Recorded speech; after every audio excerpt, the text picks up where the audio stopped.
Good morning students, I welcome you all to CATG's online class. Today we are studying surface chemistry and it is our lecture number 2. बच्चों पहले हम ये बता दें कि कल के क्लास में हमने पढ़ा था कि सरफेस पर जो घटनाएं घटती है उसका पढ़ाई इस चैप्टर के अंदर हम लोग करते हैं। तो सरफेस पर जो घटनाएं घटती है उसको कल हमने 3 अलग अलग केसेस में देखा था और वो एक का नाम था जॉर्प्सन, एक बार हम रिवाइज करा दें आप लोगों को। दूसरे का नाम था एडजॉर्प्शन और तीसरे का नाम था एबजॉर्प्शन। ठीक है, तो बच्चों कल हमने देखा था कि किसी सॉलिड या लिक्विड के सरफेस के ऊपर गैस के मॉलिक्यूल का लेयर जम जाता है। अच्छा, उनमें से कुछ गैस के मॉलिक्यूल सरफेस के अंदर भी परकोलेट कर जाते हैं, एंटर कर जाते हैं, घुस जाते हैं। लेकिन जो मॉलिक्यूल सरफेस के अंदर चले जाते हैं, बल्क में चले जाते हैं, उनकी संख्या बहुत कम होती है और सरफेस पर रहने वाले मॉलिक्यूल की संख्या अगर बहुत ज़्यादा हो तो ऐसे घटना को एडजॉर्प्शन बोलते हैं। अगर मॉलिक्यूल सरफेस के अंदर ज़्यादा चला जाए, सरफेस पर कम रहे तो उसको एब्जॉर्प्शन बोलते हैं। और सरफेस पर और बल्क में दोनों जगह अगर मॉलिक्यूल का संख्या लगभग बराबर हो, कॉन्सेंट्रेशन बराबर हो, तो ऐसे फिनोमेना को जॉर्प्शन बोलते हैं। इस चैप्टर में हम लोग मेनली फोकस करने वाले हैं एडजॉर्प्शन पर। तो एडजॉर्प्शन के लास्ट क्लास में हमने कुछ एग्जांपल लिया था, जैसे एक्टिवेटेड चारकोल,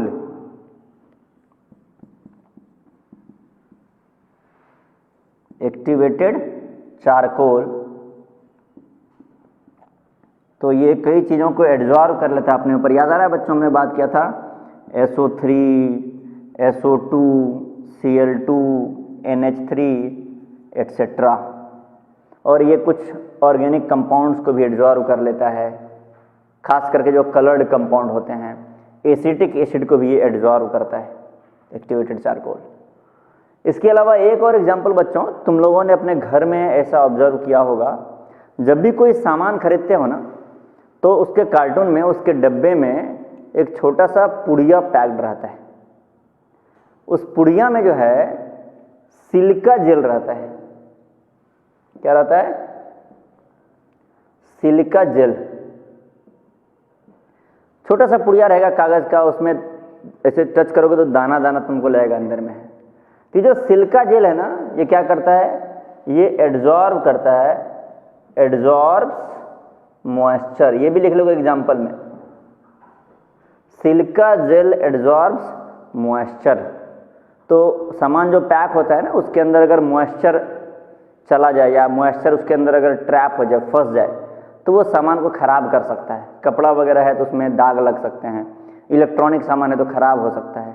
इसलिए उसमें सिलिका जेल का छोटा छोटा पुड़िया डाल देते हैं। अगर तुम एक्सपेरिमेंट करना चाहो तो इसको देख सकते हो बहुत आसानी से, कि कहीं पे भी ट्रैवलिंग वगैरह में कभी जाना हो, घूमने फिरने जाना हो और रुमाल वगैरह भीगा रह गया, तो ऐसे 4-5 ये जो सिलिका जेल का पैकेट होता है ना, 4-5 पुड़िया अगर तुम स्टोर करके रख लियो हो, जब भी कोई सामान खरीदते हो तो उसके साथ जो आता है ना पुड़िया, वो 4-5 पुड़िया तुम रख लो, से मतलब स्टोर करके। और कहीं जाना है तो जाते समय एक पॉलीथीन के अंदर भीगा हुआ रुमाल डाल दो और 4-5 पुड़िया डाल दो और पॉलीथीन को टाइट करके बांध दो। फिर तुम देखना कि वो रुमाल आधे रास्ते तक सूख जाएगा। क्यों? क्योंकि उसके जो मॉइस्चर होता है ना उसमें, वो सिलिका जेल एडजॉर्ब कर लेता है। ठीक है बच्चों, केमिस्ट्री में एक और चीज यूज करते हैं, CaCl2। आपने सुना होगा, एनहाइड्रस, एनहाइड्रस CaCl2 सुना है आपने? ये भी मॉइस्चर एब्जॉर्ब करता है और मॉइस्चर एब्जॉर्ब करके ये बन जाता है CaCl2.2H2O। तो CaCl2 भी एक ड्राइंग एजेंट है, यानी कि ये भी मॉइस्चर को अपने तरफ खींचता है। लेकिन ध्यान देना बच्चों, इसमें स्टार लगा के लिखना कि CaCl2 एब्जॉर्ब करता है। ये क्या करता है? एब्जॉर्ब करता है, ये एब्जॉर्ब नहीं करता है। CaCl2 absorbs moisture. CaCl2 में भी कौन सा? एनहाइड्रस, यानी कि ऐसा CaCl2 जो खुद सूखा है, जो एक बार एब्जॉर्ब कर लिया है वो दोबारा एब्जॉर्ब नहीं करेगा। तो एब्जॉर्ब करने का मतलब क्या है? तो बच्चों अभी तक तो तुम लोग सॉलिड स्टेट पढ़ ही लिए होगे ना। सॉलिड स्टेट में तुमको ये भी पता होगा कि CaCl2 का एक क्रिस्टल स्ट्रक्चर होता है कि क्रिस्टल स्ट्रक्चर। तो जो CaCl2 का क्रिस्टल स्ट्रक्चर होता है जिसमें कैल्शियम क्लोरीन अपने अपने पोजीशन पर रहता है और इन सब आयंस के बीच में जो पार्टिकल्स उनके बीच में वॉइड्स होते हैं, खाली जगह होते हैं, जिनको तुम इंटर पार्टिकल स्पेस बोल सकते हो, जिनको वॉइड्स बोल सकते हो और जिनको इंटरस्टिशियल स्पेस भी बोल सकते हैं। ये सब कुछ हम लोगों ने सॉलिड स्टेट में पढ़ा है। तो CaCl2 का जो खाली जगह होता है उस खाली जगह में वाटर चला जाता है, सरफेस पर नहीं रहता है। कहाँ चला जाता है? खाली जगह में चला जाता है, जो वॉइड है अंदर में चला जाता है। तो इसीलिए CaCl2 एब्जॉर्ब करता है। क्यों जाता है? क्योंकि CaCl2 में कैल्शियम के ऊपर +2 चार्ज है और ये H2O के लोन पेयर को अपनी तरफ अट्रैक्ट करता है। This leads to absorption. तो क्या होता है कि वाटर मॉलिक्यूल जो है, कैल्शियम जो कि पूरे सॉलिड स्टेट के अंदर इतना बड़ा क्रिस्टल है, तो उसके हर एक पॉइंट में ना, अंदर में, सरफेस पर, हर जगह कैल्शियम +2 होगा। तो कैल्शियम +2 के बगल में चला जाता है वाटर मॉलिक्यूल। तो ये है बच्चों एब्जॉर्प्शन के बारे में। तो अब हम लोग क्या करते हैं, लगे हाथों तुरंत एक बार हम लोग जल्दी से कंपेयर कर लेते हैं कि एब्जॉर्प्शन और एडजॉर्प्शन में क्या क्या डिफरेंस है। तो ये हम मिटा दे रहे हैं एग्जाम्पल। अब तुम लोग एक क्वेश्चन लिखोगे। क्वेश्चन है कंपेयर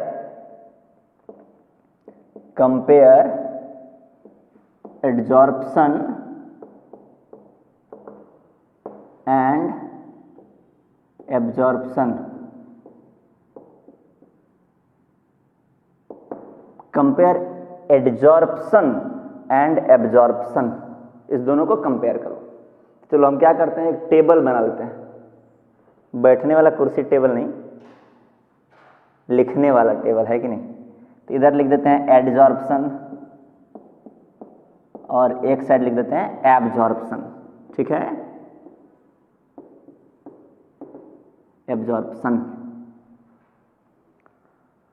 तो अब ये जो टेबल है इसको पूरा करने का पूरा जिम्मेदारी एक नेता की तरह मैं तुम्हारे पर डाल देता हूँ। तुम लोगों को ये टेबल पूरा करना है। मैंने इसके लिए जितनी भी जानकारी है वो जुटा करके तुम्हें दे दिया है, लेकिन हम तुम्हारा मदद कर सकते हैं। एक आध पॉइंट शुरुआत का हम बोल सकते हैं। तो अगर बोला जाए एडजॉर्प्शन, तो सबसे पहला डिफरेंस बताओ तुम्हारे मन में क्या आता है एडजॉर्प्शन और एब्जॉर्प्शन में। तो बच्चों मेरे मन में आ रहा है, चलो बोल देते हैं कि ये सरफेस फेनोमेना है। कैसा फेनोमेना है? सरफेस फेनोमेना है।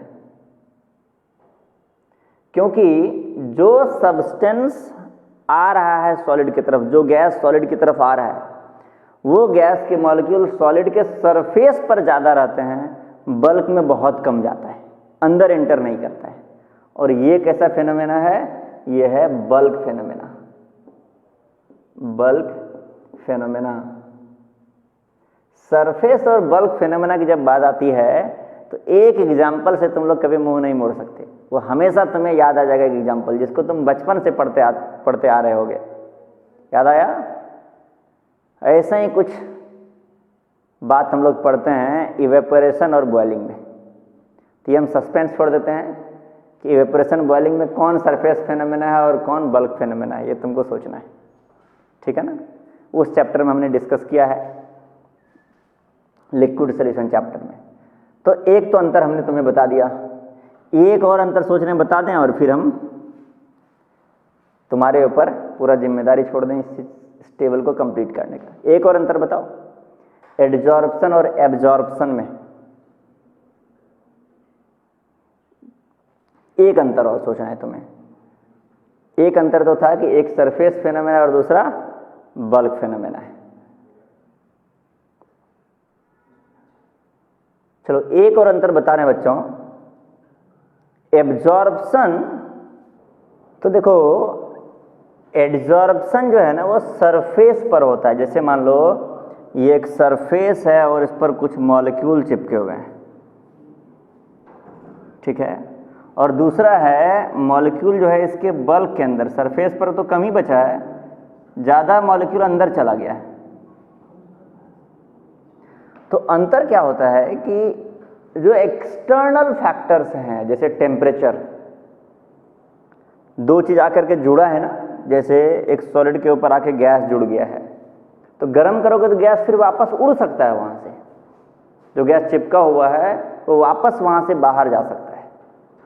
तो टेम्परेचर अगर तुम चेंज करोगे तो इस पर बहुत ज़्यादा इफेक्ट पड़ेगा, क्योंकि ये सरफेस पर चल रहा है ना, तो सरफेस पे चल रहा है तो गर्म करोगे तो इसको यहाँ से हटाना बहुत आसान है, यहाँ पर जो अंदर चला गया है उसको हटाना उतना आसान नहीं है। तो ये जो प्रोसेस है एड्जॉर्प्शन, इसमें लिख लोगे greatly affected by temperature, greatly affected by temperature.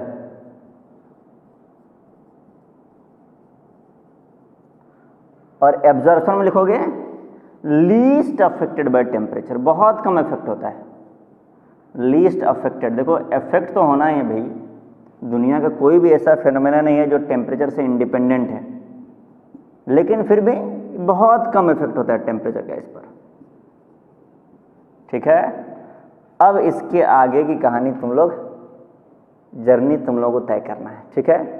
एक डिफरेंस का हिंट दे रहे हैं, एक तो तुम एग्जांपल यूज कर सकते हो जो मैंने ऑलरेडी बता दिया है, और कुछ सोचोगे अगर कुछ तुम ऐड कर पाए तो बहुत अच्छी बात है, ठीक है बच्चों।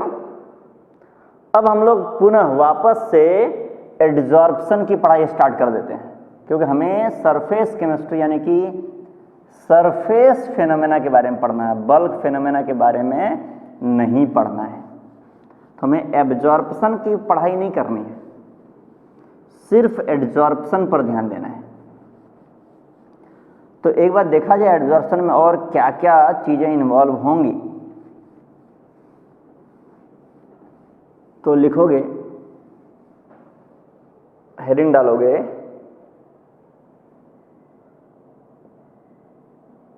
Chemistry of adsorption. अभी तक तो हम लोग एड्जॉर्प्शन के जनरल नॉलेज के बारे में बात कर रहे थे, क्या है, कैसे ये घटना घटता है। अब हम लोग केमिस्ट्री पॉइंट ऑफ व्यू से एंटर कर जाएंगे इस घटना के अंदर और फिर उसका डिटेल्ड एनालिसिस करेंगे, ठीक है। तो एड्जॉर्प्शन होता कैसे है, सबसे पहले तुम्हें एक सॉलिड इमेजिन करना पड़ेगा। ये एक सॉलिड है और इस सॉलिड के सरफेस पर बहुत सारे गैस के मॉलिक्यूल आकर के जुड़ गए हैं। तुम्हारे रूम में कहीं टेबल रखा हो, जिस टेबल पर तुम किताब रख के बैठे हो, उस किताब के सरफेस पर, उस टेबल के सरफेस पर एटमॉस्फेयर के गैस आकर के चिपक के बैठे होंगे। तुम्हें इस बात का एहसास भी नहीं होगा क्योंकि तुम्हें दिखाई नहीं दे रहा है ना। तो ये जो हुआ है, आखिर गैस किस फोर्स से आकर के इस सॉलिड से जुड़ा है। तो ये जो फोर्स है, इस फोर्स का नाम है वंडरवाल फोर्स। क्या नाम है इसका? Van der Waals force. लिख लो। एड्जॉर्बेट, एड्जॉर्बेट मतलब जो चिपकता है और एड्जॉर्बेंट मतलब जो चिपकाता है अपने ऊपर। Adsorbate gets attracted by adsorbent, adsorbate gets attracted by adsorbent due to van der Waal force of attraction, due to van der Waal force of attraction, due to van der Waal force of attraction। ठीक है बच्चों, तो ये लिख लोगे, van der Waals force के चलते जो है एडजॉर्बेंट जाकर के एडजॉर्बेंट से जुड़ जाता है। ठीक है, तो इसका मतलब क्या हुआ कि अगर कोई गैस, देखो मान लो एक सॉलिड तुमने कॉमन कर दिया, जैसे टेबल कॉमन है तुम्हारे लिए। अब एटमॉस्फेयर में तो कई तरह के गैस हैं, नाइट्रोजन है, ऑक्सीजन है, कहीं क्लोरीन गैस लीक हो गया वो गैस भी आ जाएगा, कहीं पर कुछ जला दिए तुम टायर वगैरह तो सल्फर डाइऑक्साइड गैस लीक हो जाएगा, कहीं पर कागज वगैरह जला दिए तो CO2 आ जाएगा एटमॉस्फेयर में। कई सारे गैसेस हैं, कोई दिक्कत? तो ये जो इतने गैसेज हैं एटमॉस्फेयर में, तो अलग अलग गैसेज जो हैं, सॉलिड तुमने कॉमन ले लिया, तो अलग अलग गैसेज में जो गैस ज़्यादा वंडरवाल फोर्स लगाने की टेंडेंसी रखता है वो गैस ज़्यादा फोर्स से जाके चिपकेगा। कोई दिक्कत? तो दूसरा पॉइंट लिखोगे, gases which exerts more van der Waal force,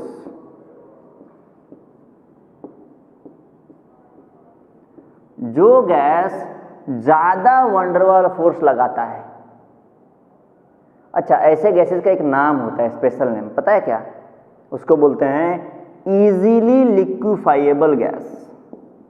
easily लिक्विफाइएबल, जिस गैस को आसानी से लिक्विड बना सकते हो। ऑफ कोर्स, ऑब्वियस सी बात है भाई, जो गैस ज़्यादा फोर्स वंडरवाल लगाने की टेंडेंसी रखता है वो ज़्यादा तेज़ी से एक दूसरे को अपनी तरफ भी खींचेगा, तो उसको लिक्विड बनाना आसान हो जाएगा। तो easily liquefiable gas, gases which exerts more van der Waal force or easily liquefiable gas are adsorbed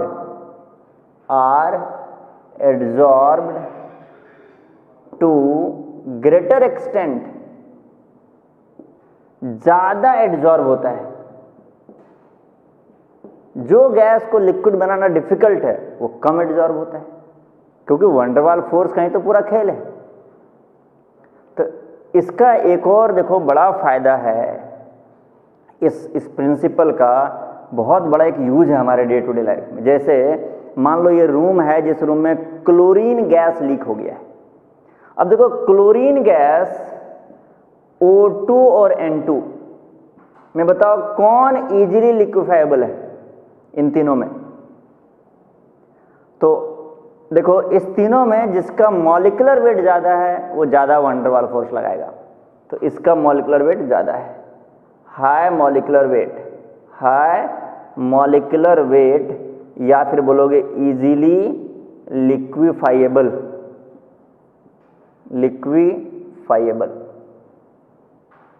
इन तीनों में। ठीक है, इस रूम में मान लो क्लोरीन गैस अगर लीक हो गया है, ठीक है, अब वो खतरनाक है, पॉइजनस गैस है, कोई आदमी एंटर करेगा तो मर सकता है। लेकिन क्लोरीन गैस लीक के अलावा इस रूम में ऑक्सीजन नाइट्रोजन तो होगा ही एटमॉस्फेयर का। तो तुमने क्या किया, तुमने सोचा कि मान लो इस कपड़े के अंदर तुम चारकोल, एक्टिवेटेड चारकोल लेके आए कि भाई ये चारकोल जो है रूम में छिड़क देंगे तो ये एड्जॉर्ब कर लेगा क्लोरीन गैस को। लेकिन ऑफकोर्स ये बात है कि जैसे ही इस चारकोल को तुम लाओगे तो ऑक्सीजन नाइट्रोजन भी तो एड्जॉर्ब हो जाएगा ना इस चारकोल के ऊपर, या जहाँ पे ये चारकोल बन रहा होगा वहाँ पर पैक होते समय ही एटमॉस्फेयर से एयर वगैरह मिल सकता है, या मान लो पैक होते समय नहीं मिलने दिए तो जहाँ जो खोल करके डब्बा देख रहा होगा, जो डब्बा को खोलेगा और ला के इस रूम में छिड़केगा, किसी न किसी प्रोसेस में बीच में कहीं ना कहीं ऑक्सीजन नाइट्रोजन एड्जॉर्ब हो सकता है। फिर भी तुम्हें चिंता नहीं करना है। इस रूम में जब तुम लाओगे तो क्लोरीन ज़्यादा फोर्स से जाकर के एक्टिवेटेड चारकोल से जुड़ेगा। तो अगर कमज़ोर फोर्स से O2 N2 थोड़ा सा जुड़ा हुआ भी है आसपास तो उसको क्लोरीन हटा देगा वहाँ से। और इस प्रोसेस को एक नाम बोलते हैं कॉम्पिटिटिव एड्जॉर्प्शन। ये जो लिखे हो ना स्टेटमेंट, इसका एग्जाम्पल लिख लो। एग्जाम्पल में लिखोगे कॉम्पिटिटिव एड्जॉर्प्शन, फिर ये लिखना अभी ये नहीं लिखोगे, पहले लिखोगे कॉम्पिटिटिव एड्जॉर्प्शन, कंपटीशन है कि नहीं, कॉम्पिटिटिव एड्जॉर्प्शन। तो कॉम्पिटिटिव एड्जॉर्प्शन का मतलब है, लिखो Cl2 having high molecular weight or being easily liquefiable, Cl2 having high molecular weight or being easily liquefiable,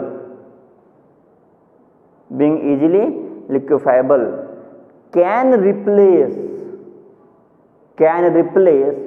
already absorbed O2N2,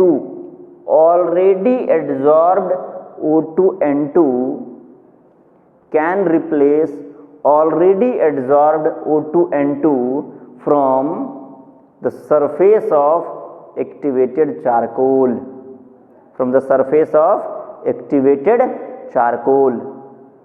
activated charcoal के सरफेस से O2 और N2 को रिप्लेस कर सकता है, हटा सकता है।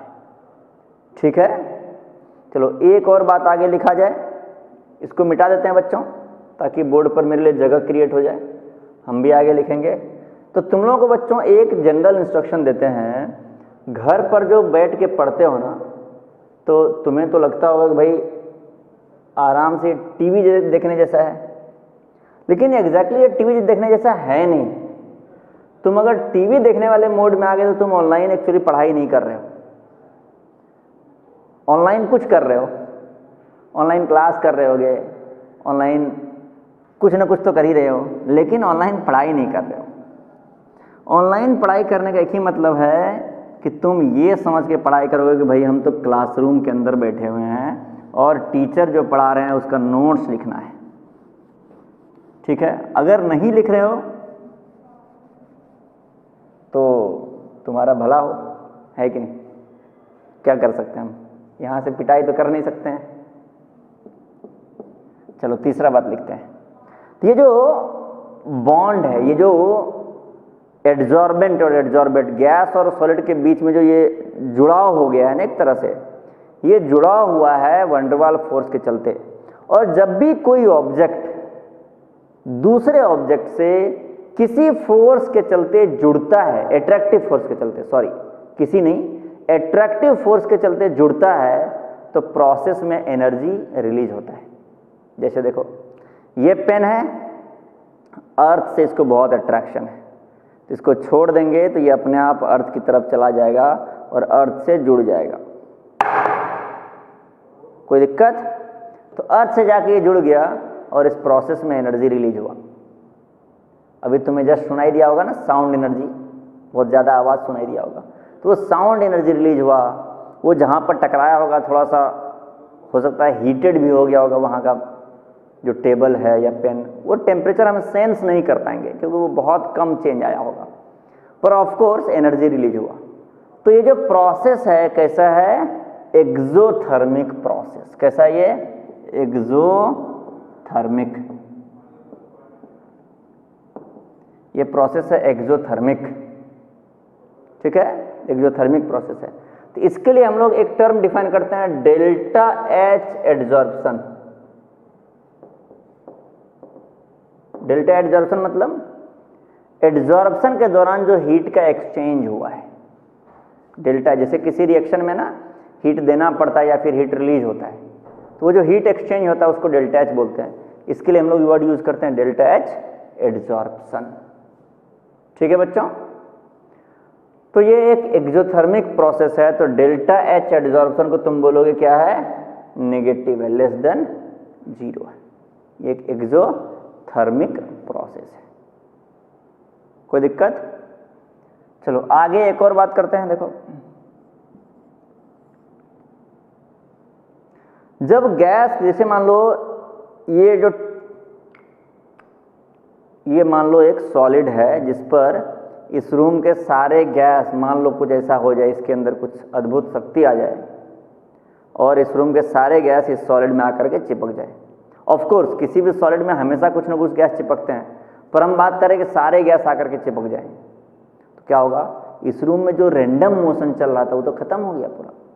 गैस के मॉलिक्यूल रेंडमली मूव कर रहे थे ना, मूव कर रहे थे, दीवारों से टकरा रहे थे, मतलब हर जगह आपस में टकरा रहे थे, वो सब खत्म हो गया क्योंकि सारे गैस के मॉलिक्यूल इसमें आके चिपक गए। तो यानी कि रेंडमनेस कम हो गया, एंट्रोपी घट गया। लिख लो, entropy decreases, entropy decreases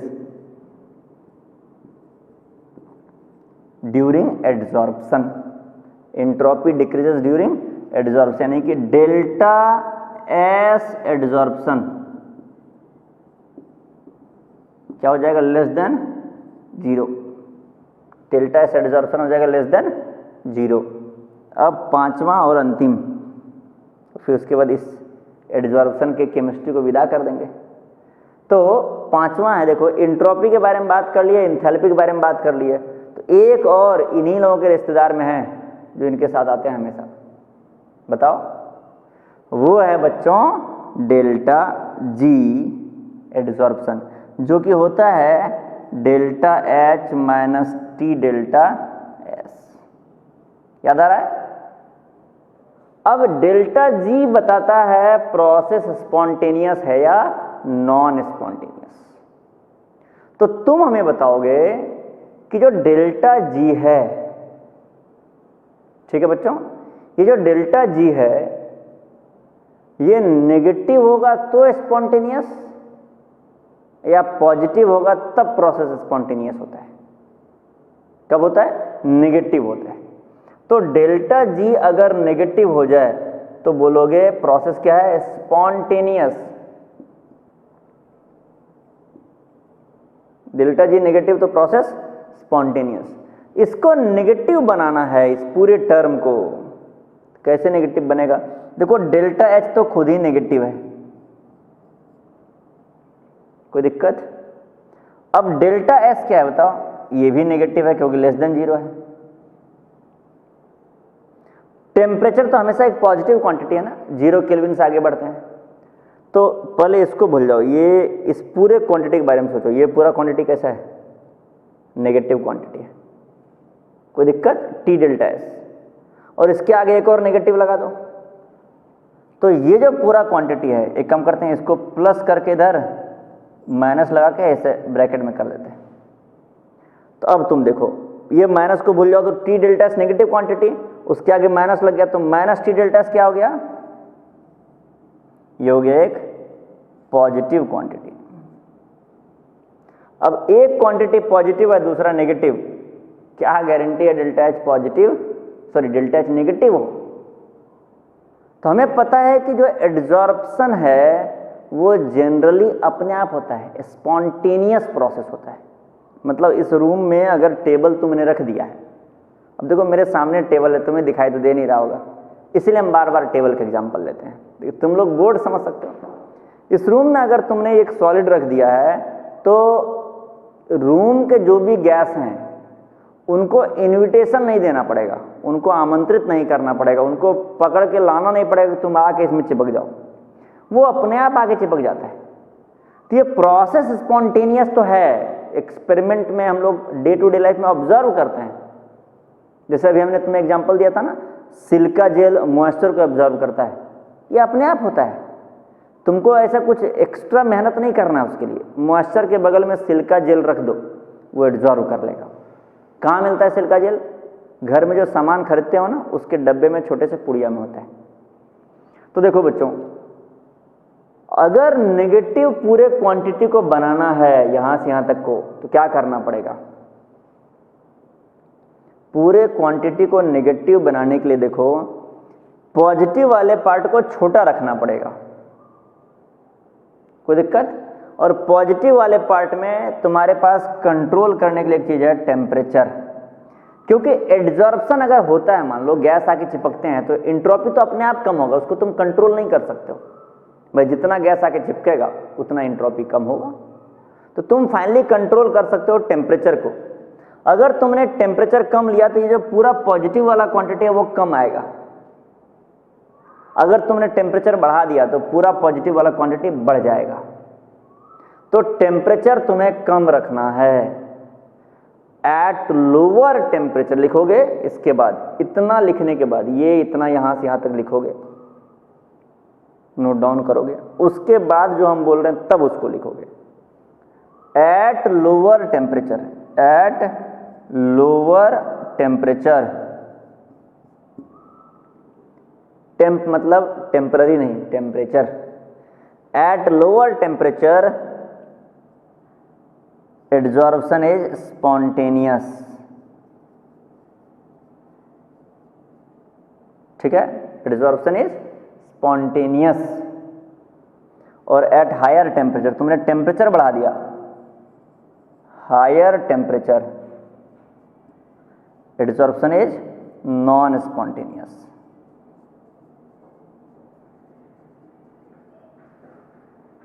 non spontaneous, lower temperature पर एड्जॉर्प्शन जो है वो स्पॉन्टेनियस है, ठीक है बच्चों। अब एक और बात, मान लो कि ये टेबल ही है या ये बोर्ड ही है, इस पर गैस आके चिपक गया है, अपने आप आके चिपक गया। अब एक बार चिपकने के बाद तुम टेम्परेचर बढ़ा दोगे तब क्या होगा? शुरुआत में टेम्परेचर कम था, स्पॉन्टेनियस होने के चलते वो आकर के चिपक गया। अब तुमने चालाकी कर दिया, तुमने बोला गैस को तुम तो चिपक गए हो, अब हम टेम्परेचर बढ़ाएंगे। तो जब तुम उसके बाद टेम्परेचर बढ़ाओगे तो रिएक्शन उल्टा होने लगेगा, जो चिपका हुआ गैस था वो वापस हट जाएगा, डीजॉर्प्शन हो जाएगा। लिख लो इस बात को, already adsorbed gas, already adsorbed gas, तुम भी लिखो, हम तब तक बोर्ड मिटा रहे हैं, लेकिन हम बोल भी रहे हैं, इसलिए काम चलना चाहिए हम दोनों का। Already adsorbed gas, already adsorbed gas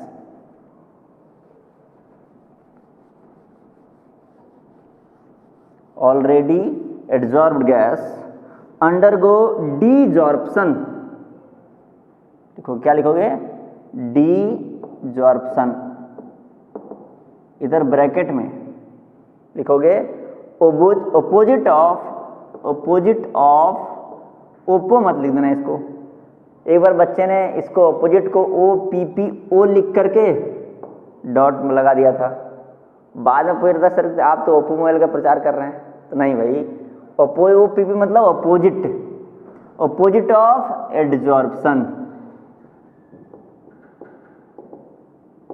ठीक है, ऑपोजिट ऑफ एड्जॉर्प्शन। तो